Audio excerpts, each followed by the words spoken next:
Oke, Wendy hari ini kasih tunjuk ini Mercedes C200 2.0 punya, oke? Tahun 2015. Bukan spek hybrid lah. So, kawan-kawan jangan takut lagi, oke? So, kita boleh kasih tengok dia punya raw interior.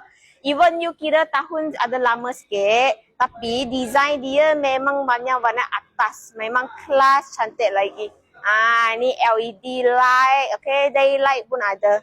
Okay, sampai sekarang tengok pun rasa dia memang luxury, memang premium punya kereta.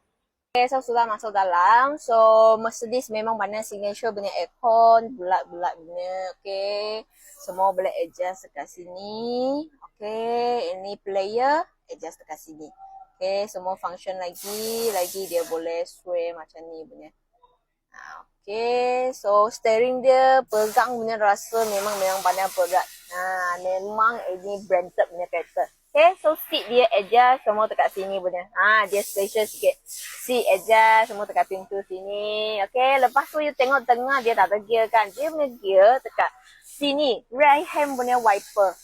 Dia bukan wiper lah. Dia ialah gear lah. Okay, lagi ini model siap pedal shift kasih you. Ada siap pedal shift punya. Okay.